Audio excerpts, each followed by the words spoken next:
Hi, thanks for having me. Well, so we have a president blasting allies in public, demanding they increase spending to 4%, then claiming victory even though they didn't. Blasting America's special friend, the leader of Britain, Theresa May, is said to be softening the exit from the EU. Trump wants a harder break. He says she didn't listen to him. Sounds a little mansplaining there, but then says he didn't say that, knowing it's recorded. We heard it. Is there an historical comparison? This is one of those cases where it's hard to think of anything like this. There's obviously been tensions between the U.S. and NATO partners. We can even remember with President George W. Bush, the tension with many of our allies over Iraq. But nothing like this, nothing like the open hostility the president has had toward allies. This interview where he cuts against the British leader on her own grounds, and then this back and forth over what he said. This is really a remarkable moment where you... This is a remarkable moment.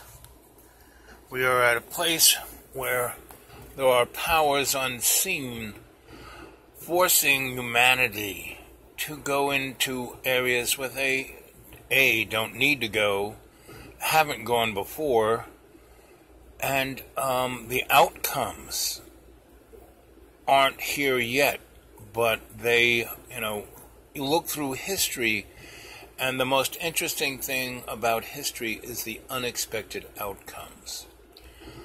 And I see the people around me anxious and worried and scared and don't know what's going on, and that is the worst place for a population to be because it makes them vulnerable.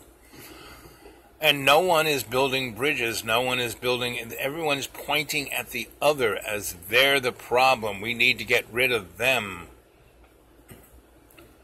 No one is thinking about themselves and what they are doing. It's always, you did that, you lost that, you did this, you, instead of, what can I do? What did I do? How did I do that?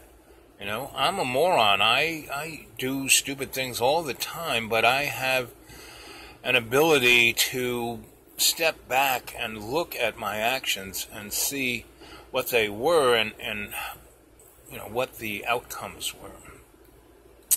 And most times I see that whatever I've done has caused the person who is accusing to project their own fears on me.